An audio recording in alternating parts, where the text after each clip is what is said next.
The great meeting hall of the Galactic Council had never seen such panic before. Hundreds of alien beings from different worlds sat in their floating chairs, all talking at once. Their voices mixed together into a loud noise that filled the massive room. At the center of it all stood Ambassador Zethalar, a tall blue creature with 4 arms and crystal-like skin that sparkled under the bright light. Zethalar raised all 4 of his arms to get everyone's attention. His people, the Viridians, were known across the galaxy for being calm and wise. But today, fear showed clearly in his large silver eyes. When the room finally got quiet, he began to speak in a voice that shook with worry.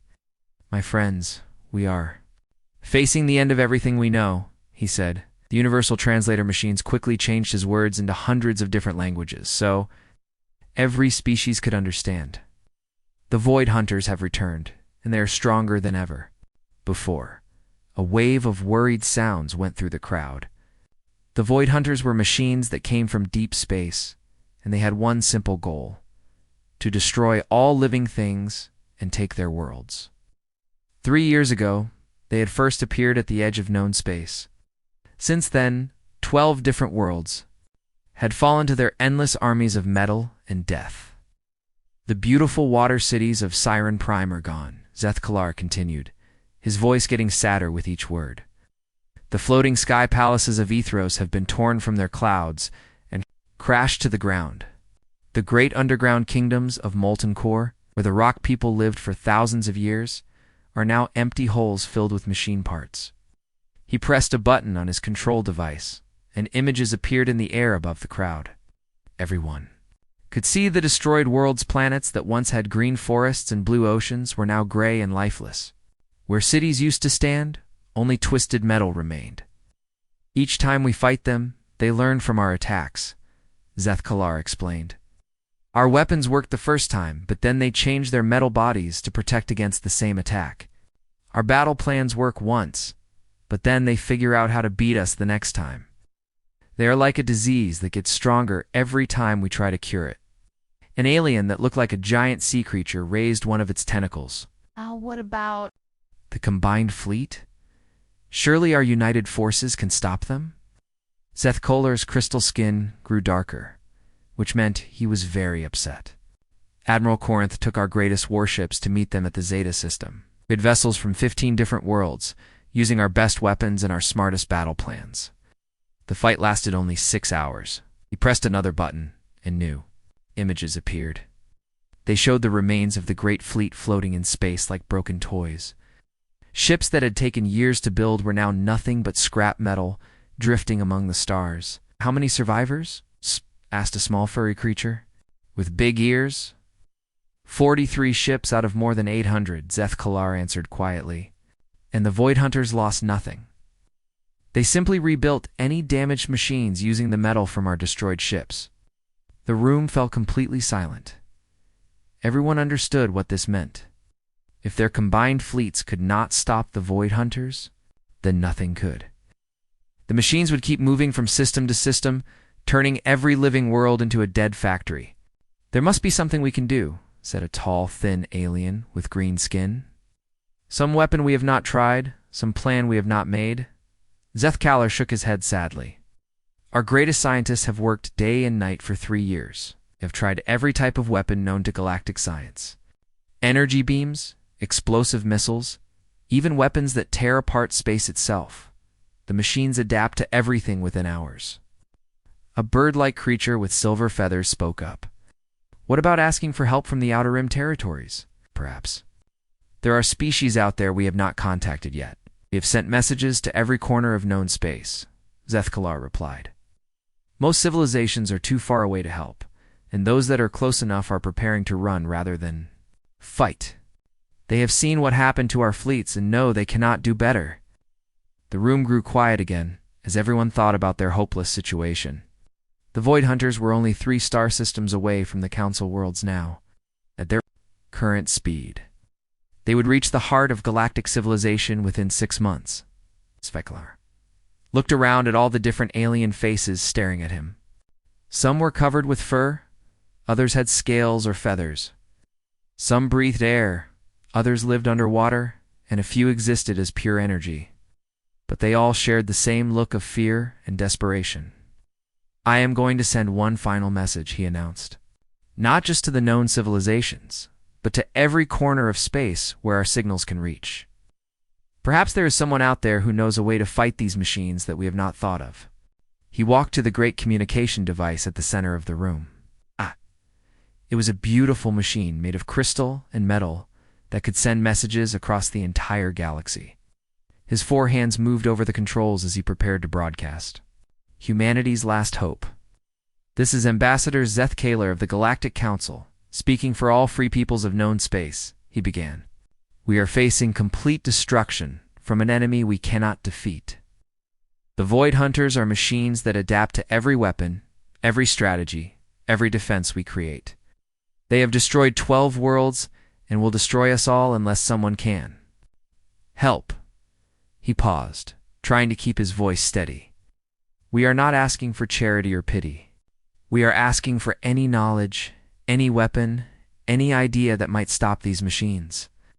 If your people know of unconventional warfare, if you have fought enemies that seemed impossible to beat, if you have any experience with adaptive foes, please respond.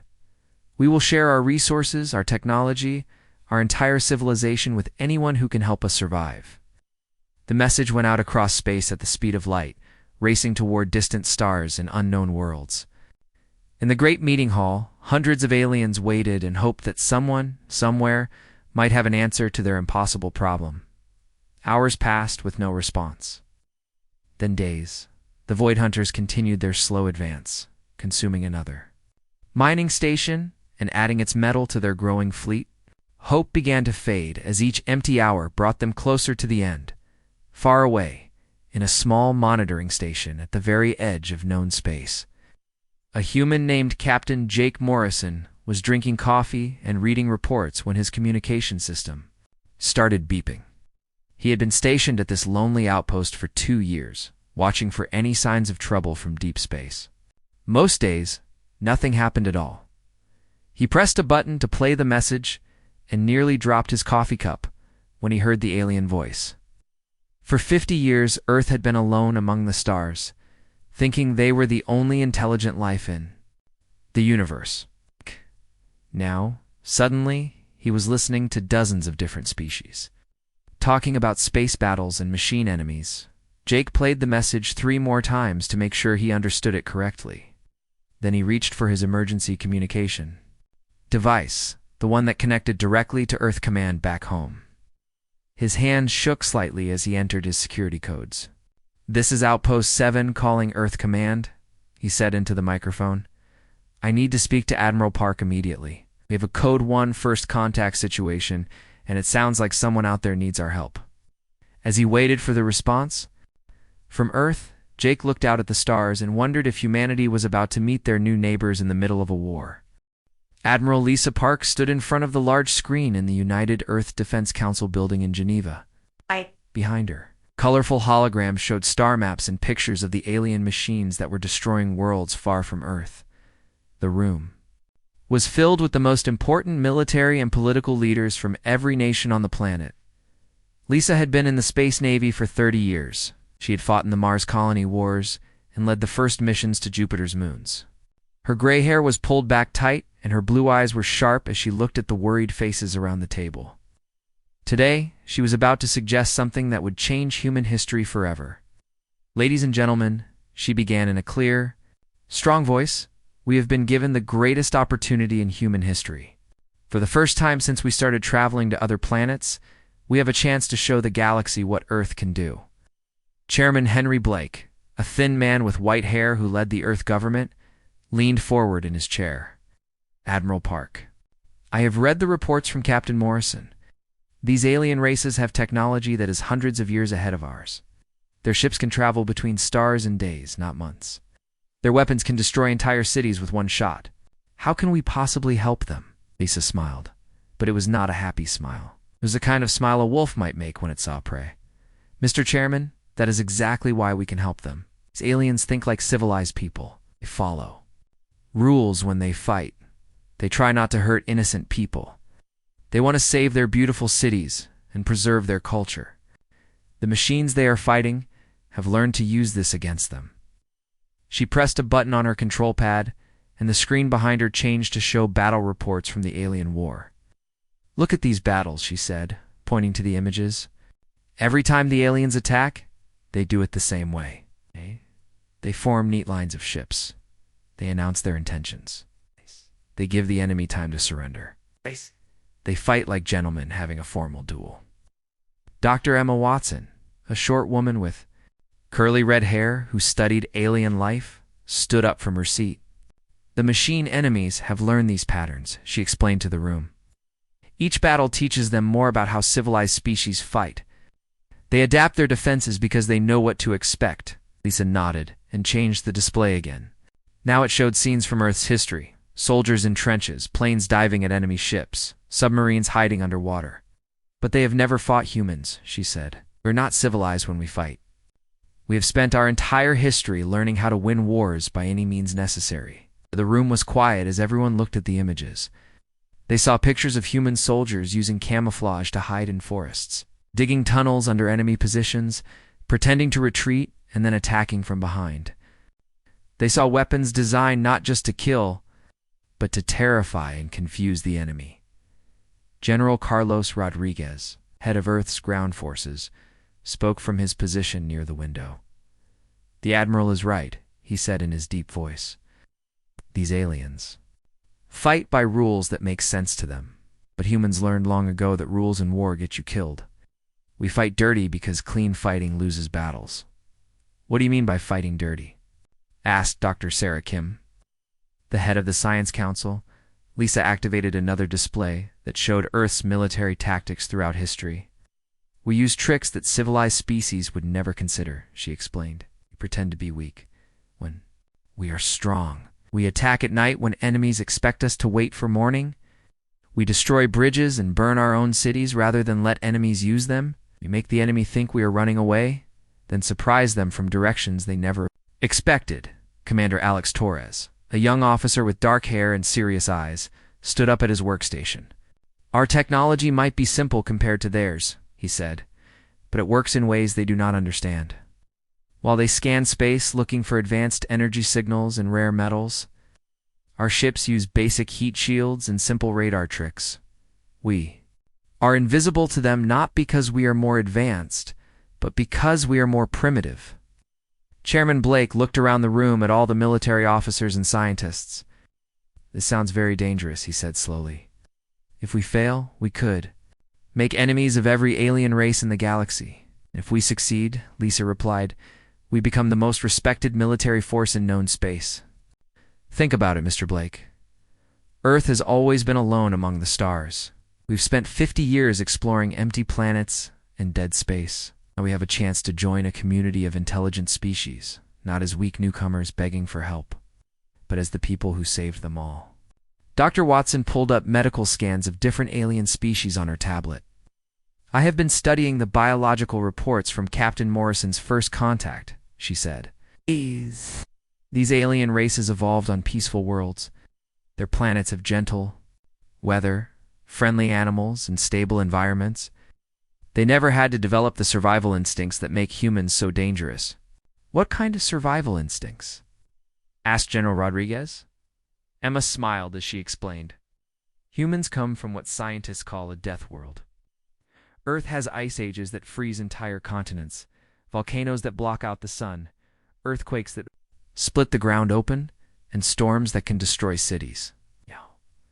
Our planet has spent millions of years trying to kill us, so we learned to be very hard to kill." Lisa nodded and brought up images of Earth's most dangerous places: active volcanoes, frozen polar regions, deep ocean trenches, and burning deserts. "Every human alive today is descended from people who survived in places that would kill most alien species in hours." She said, "We are not just intelligent, we are intelligent predators from a world full of other intelligent predators." "Commander?" Torres activated the tactical displays showing Earth's current military strength. "We can have the UES Retribution and 5 escort ships ready to launch within 72 hours, he reported. "They are small and fast, designed for deep space exploration, but we can modify them for combat quickly. What kind of modifications? Blake asked. Lisa's wolf-like smile returned. Nuclear weapons that we can detonate at close range without destroying our own ships, electromagnetic pulse devices that shut down electronic systems, chemical weapons that corrode metal, biological weapons that eat through alien materials, and a few surprises that even I do not want to describe in this room.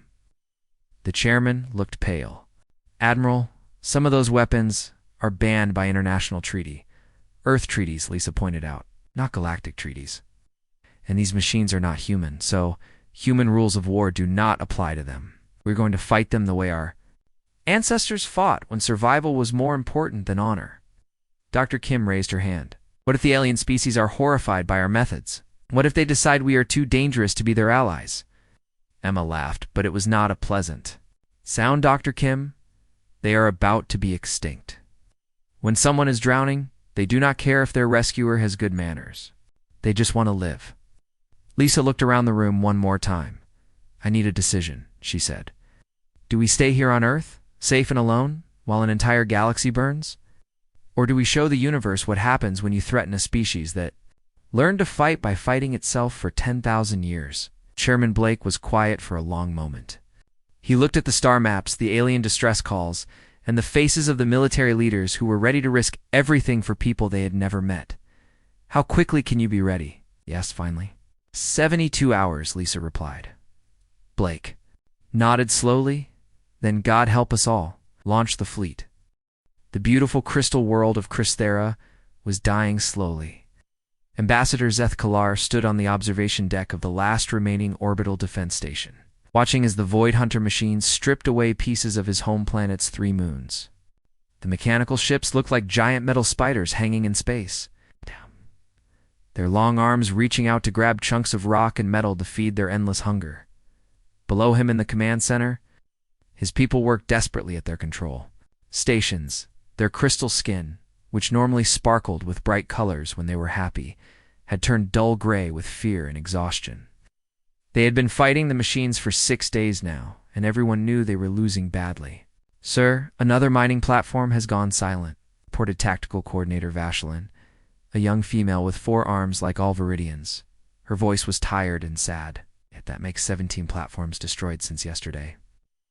His large silver eyes and tried not to think about all the people who had been on those platforms.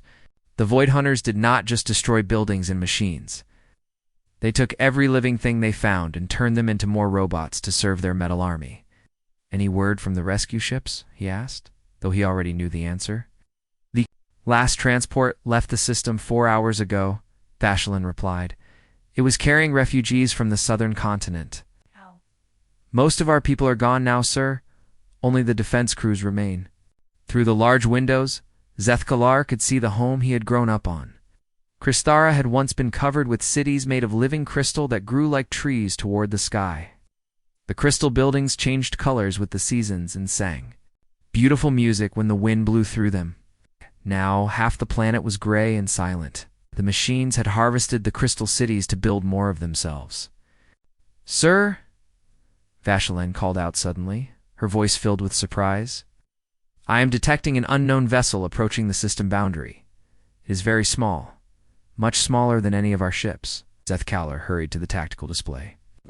Screened, he could see a tiny dot moving toward them through space. It was so small that at first he thought it might be a piece of debris floating between the stars. What kind of ship is that? He asked. I have never seen anything like it. I am checking the Galactic ship database, Vashelin said, her 4 hands moving quickly over her controls. This design does not match any known civilization. The hull appears to be made of basic metal alloys, and the energy signature is very primitive. Could it be a refugee ship from one of the destroyed worlds? No, sir. The design is completely different from anything in our records. And, sir, they are transmitting on multiple frequencies at once. Some of the signals are using communication methods I have never seen before. Zeth Kalar felt a small spark of hope in his chest. Could this be the answer to their desperate message? Had someone from the unknown regions of space finally responded to their call for help? Put them on the main screen, he ordered. The display flickered, and then showed the face of a creature unlike anything in the Galactic database. It had pale skin, small eyes compared to most species, and a mouth full of what looked like bone spikes for eating meat. When it spoke, its voice was calm and confident in a way that made Zethkalar feel strange. "This is Captain Jake Morrison of the United Earth Ship Retribution," the creature said. "We received your distress call and have come to provide assistance." Earth. Zethkalar searched through his memory banks frantically, but found nothing. "I apologize, Captain Morrison, but I am not familiar with your species or your world." "How many ships are in your fleet?" The human's mouth curved upward in what the computer identified as either a threat display or a social greeting called a smile. "Just us for now," Morrison replied. "We wanted to study the situation before sending additional forces." Washaline-esque translator could barely hide her shock. "One ship?" she asked. "Came to fight an enemy that destroyed our entire battle fleet with one small vessel?" A second human appeared on the screen next to Morrison. This one had longer hair and was identified as female by the computer. "Ma'am, we specialize in fighting when we are outnumbered," she said. Her name appeared on the screen as Lieutenant Susan Cole. "My species has been doing this kind of thing for thousands of years." Morrison leaned forward, and his eyes seemed to look directly at Zethkalar through the screen. "Ambassador, we need you to understand something important about humans. We do not fight wars the way civilized species do. We do not try to preserve buildings or avoid civilian casualties when survival is at stake. When humans fight, we fight to win completely. We will use every dirty trick our species has learned in 10,000 years of warfare." Before Zethkalar could ask what he meant by dirty tricks, the proximity alarms began screaming throughout the command center. Red lights flashed, and the tactical display showed 3 large shapes moving toward them through space. "Void Hunter vessels detected," Vashaline shouted over the noise. 3 heavy combat units approaching from the asteroid belt. "They have discovered the unknown ship and are moving to intercept." Zethkalar turned back to the communication screen urgently. "Captain Morrison, you must retreat immediately. Those ships will scan your weapons and defenses within the first few minutes of combat. Once they understand how your technology works, they will adapt their systems to make themselves immune to your attacks." Morrison's smile grew wider, showing more of those sharp bone teeth. "Ambassador, that assumes we are going to fight them. Long enough for them to figure us out?" "What do you mean?" Lieutenant Cole answered this time. "Sir, our species learned a long time ago that the best way to win a fight is to end it before the enemy knows what hit them. We call it shock and awe. Tactics." On the tactical display, the human ship was doing something very strange. Instead of turning to run away or forming a battle line like civilized ships would do, it was moving directly toward the 3 Void Hunter vessels at maximum speed. "What are they doing?" Vashaline asked in confusion. "That is not a recognized attack pattern. They are flying straight into the enemy formation with no tactical support." The Void Hunter ships spread out into their standard interception formation, preparing to surround and destroy the small human vessel. Their adaptive algorithms were already scanning the primitive ship, trying to understand its weapons and defenses. "This is Morrison," came the human captain's voice over the communication system. "Ambassador, you might want to shield your sensors for the next few minutes. Things are about to get very bright out here." "Shield our sensors? Why would we? ... The human ship suddenly vanished from all their detection systems. One moment it was there on the screen, flying toward certain destruction, and the next moment, it had completely disappeared as if it had never existed. "Where did they go?" Zethkalar demanded. "Have they been destroyed already?" "No, sir," Vashaline replied, her voice filled with wonder. "They're still there, but our sensors cannot detect them anymore. It is as if they have become invisible to our equipment." The Void Hunter ships were also confused. Their perfect algorithms had never encountered a target that could simply disappear in the middle of space. They began scanning frantically with every type of sensor they had, but found nothing. Then, without any warning, the human ship reappeared right next to one of the Void Hunter vessels. It was so close that the 2 ships were almost touching. "This is Morrison," the human captain's voice said calmly. "Stand by for nuclear surprise." The explosion that followed was bigger than anything Zethkalar had ever seen. It was so bright that the automatic shields on the observation windows activated to protect their eyes. When the light faded, one of the Void Hunter ships was completely gone. Not damaged, not disabled, but vaporized into tiny pieces of floating metal. And somehow, impossibly, the human ship flew out of the other side of the explosion. Its hull was burned and scarred, but it was still intact and still fighting. Impossible, Vashelin whispered. They flew directly through their own nuclear detonation. No ship can survive that. Morrison's voice came through the speakers again, and this time he sounded almost cheerful. That's the thing about humans, folks. We built our ships to survive things that would kill anyone else. Welcome to Earth's military engineering.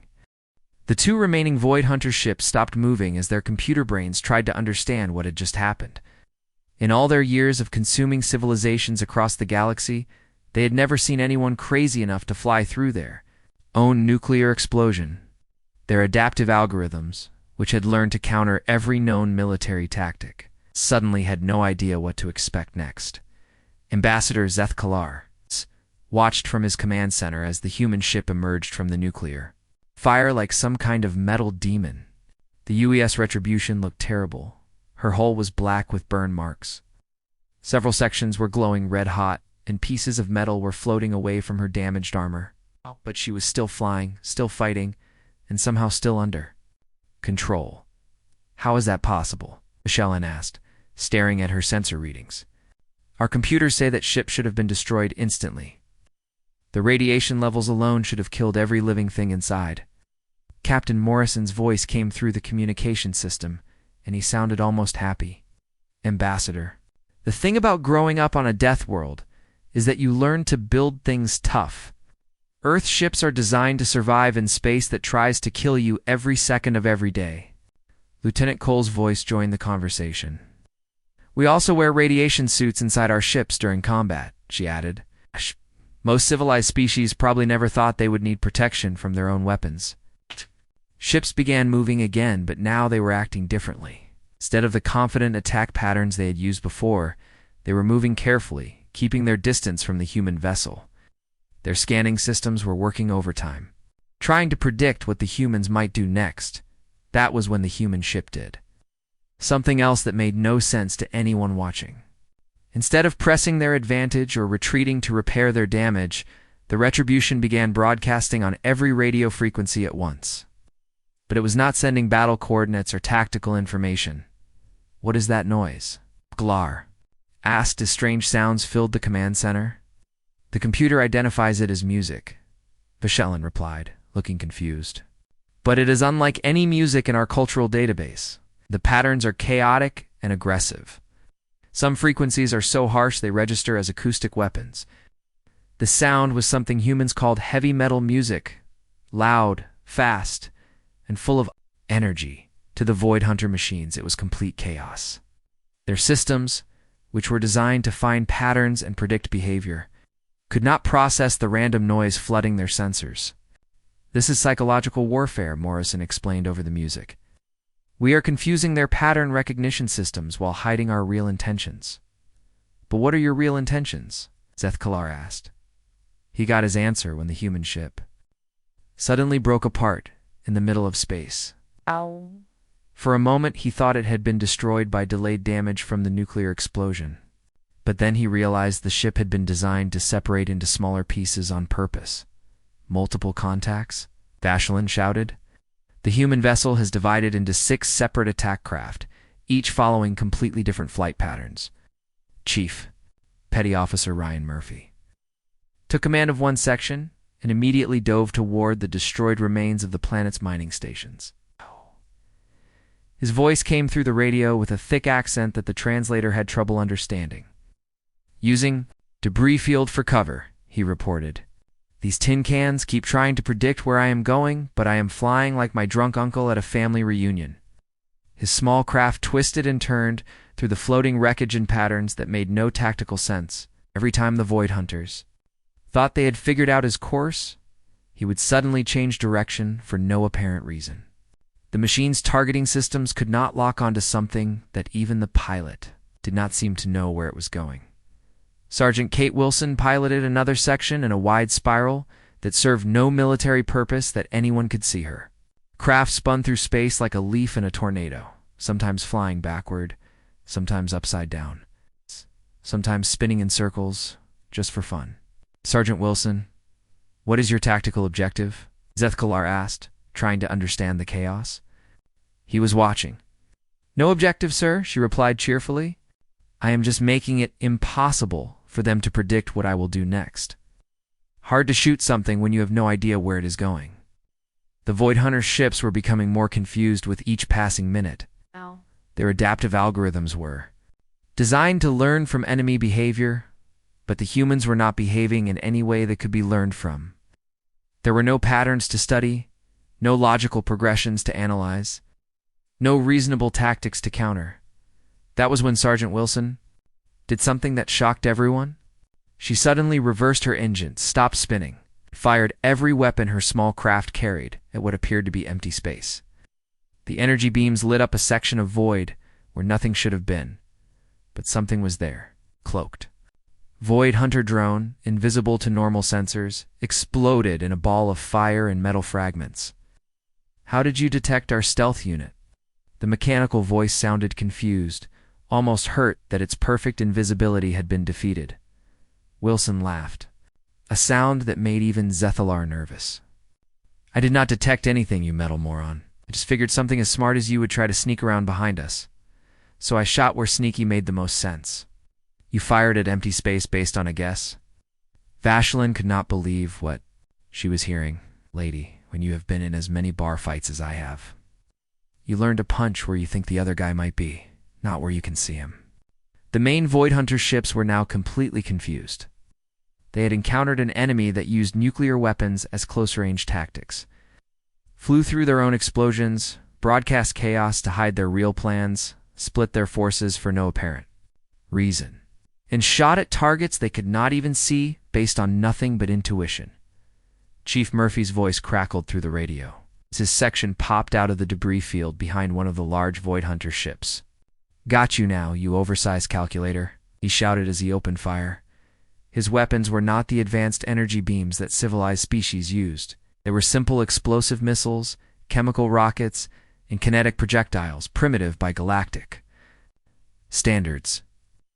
But they hit the Void Hunter ship in places where no civilized enemy would ever aim. Instead of targeting the weapons or engines like a proper military force would do, Murphy was shooting at the communication arrays, the sensor clusters, and the computer processing centers. He was not trying to destroy the ship quickly. He was trying to make it blind, deaf, and stupid. Why are you not aiming for critical systems? The Void Hunter ship asked, sounding genuinely puzzled. Because critical systems are what you expect me to shoot at, Murphy replied, as another missile blew apart a scanning array. I am shooting at the parts that will make you helpless instead of dead. Dead enemies do not suffer. Helpless enemies wish they were dead. The second Void Hunter ship tried to help its companion, but Sergeant Wilson and two other human pilots had surrounded it. They were not attacking in formation or following any recognizable battle plan. Instead, they were taking turns shooting at it from different directions, like a pack of wolves bringing down a large animal. This is not warfare, the machine protested. This is chaos without purpose or honor. You are right, Morrison's voice came from the main section of the human ship. This is not warfare. This is hunting. You metal bastards just became the prey. Within 30 minutes, both Void Hunter ships were floating dead in space. They had not been destroyed by superior technology or brilliant strategy. They had been defeated by opponents who fought with no rules, no patterns, and no mercy. Opponents, who treated war not as a civilized contest between equals, but as a fight for survival, where anything that worked was fair game. As the battle ended, Zethkalar realized that everything the galaxy knew about warfare had just changed forever. News of the impossible human victory spread through the galaxy faster than the fastest ships could travel. Within hours of the battle at Chrysa, every species in the Galactic Council was talking about the strange new race that had done what? their combined fleets could not do. The humans had not just defeated the Void Hunters, they had made it look easy. In the great council chambers where Ambassador Zethkalar had first made his desperate plea for help, representatives from 15 different worlds gathered for an emergency meeting. This time, however, the mood was very different. Instead of fear and despair, there was excitement and hope, mixed with deep curiosity about these mysterious humans. The holographic images floating above the meeting tables showed the wreckage of the Void Hunter ships at Chrysa. Alien scientists and military experts had been studying the battle recordings for hours, trying to understand how such primitive technology had defeated their most feared enemy. "The tactical analysis makes no sense," said High Coordinator Geltar of the synthetic hegemony, a species of beings that were part machine themselves. These humans violated every principle of civilized warfare. They used suicide attacks, chaotic movement patterns, and weapons that endangered their own forces. Admiral Lisa Park had arrived 2 days after the battle with the main human fleet. Now she sat at the council table, surrounded by beings from a dozen different worlds, all staring at her with mixtures of respect, fear, and fascination. Her 50 ships looked like ancient relics compared to the sleek vessels of the galactic races, but nobody was laughing at human technology anymore. "You are correct, High Coordinator," Lisa said calmly. "We do not fight like civilized beings because we are not civilized beings. We are survivors from what our scientists call a Class 12 hostile environment." She activated a holographic display that showed images of Earth, massive hurricanes that could destroy entire cities, earthquakes that split the ground open for hundreds of miles, volcanoes that blocked out the sun with ash and fire, and frozen wastelands where the temperature could kill an unprotected person in minutes. "This is our homeworld," Lisa continued. "For millions of years, Earth has been trying to kill everything that lives on it. We did not develop intelligence despite this hostile environment. We developed it because of it." Dr. Emma Watson, who had accompanied the fleet as the chief science officer, stood up to address the council. Her red hair was pulled back, and her green eyes were bright with excitement as she explained what made humans different from every other species in the galaxy. "Every race represented in this council evolved on what we call garden worlds," she said. "Stable climates, gentle weather, friendly ecosystems, where the biggest danger might be a predator that could be avoided or reasoned with. Your peoples developed civilization through cooperation and logic." The holographic display changed to show scenes from human history. Soldiers fighting in muddy trenches, ships battling through storms at sea, people surviving in deserts and frozen mountains, where no other life could exist. "Humans evolved on a world where cooperation was not enough," Emma continued. "We had to fight the planet itself every day just to stay alive. Ice ages that lasted thousands of years, volcanic eruptions that covered entire continents with lava, asteroids that crashed from space and changed the climate overnight. We are not just intelligent. We are intelligent because we had to be smarter than a world that never stopped trying to kill us." Ambassador Zethkalar, whose crystal skin was now bright blue with amazement instead of gray with fear, leaned forward in his floating chair. "Dr. Watson, are you saying that your entire species developed warfare skills just to survive on your own planet?" "Not just warfare skills," Lisa replied.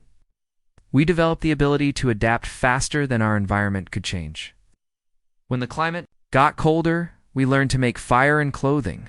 When food became scarce, we learned to hunt animals twice our size. When the ground shook and destroyed our cities, we learned to build them stronger the next time." Commander Alex Torres, who had been quietly studying the alien technology displays, spoke up from his position at the tactical station.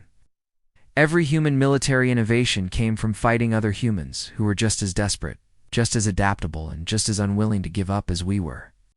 We did not learn to fight aliens. We learned to fight ourselves." The council chamber fell completely silent as the implications of this statement settled over the assembled representatives. These humans had spent their entire evolutionary history at war not just with their environment, but with each other. "You mean your species practices combat against its own kind?" High Coordinator Jeltar's mechanical voice sounded shocked. For most of our recorded history, Lisa confirmed, we have fought wars over territory, resources, ideas, religions, sometimes just because we did not like the way other humans looked or talked.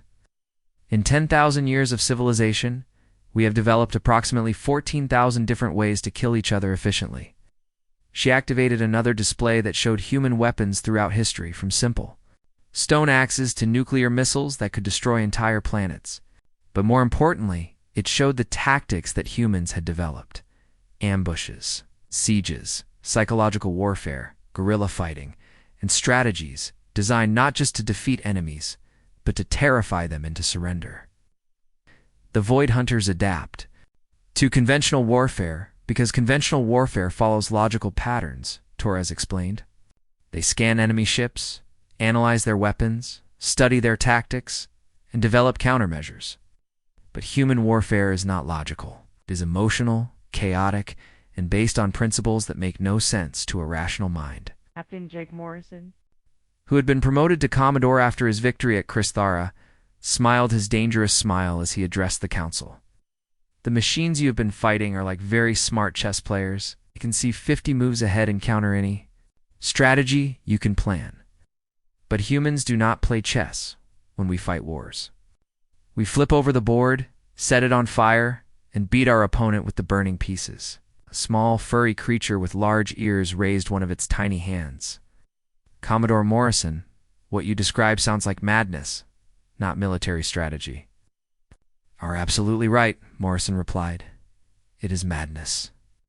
But it is controlled madness, directed madness, madness with a purpose. The Void Hunters cannot adapt to insanity because insanity has no patterns to learn from. Darda Watson brought up her final display, showing Earth's position relative to the known galactic civilizations. Earth is located in what you call the Outer Rim territories, far from the civilized core worlds. We have been isolated for 50,000 years while your species developed art, philosophy, and peaceful coexistence. During that same time, we were learning to survive in a universe that wanted us dead.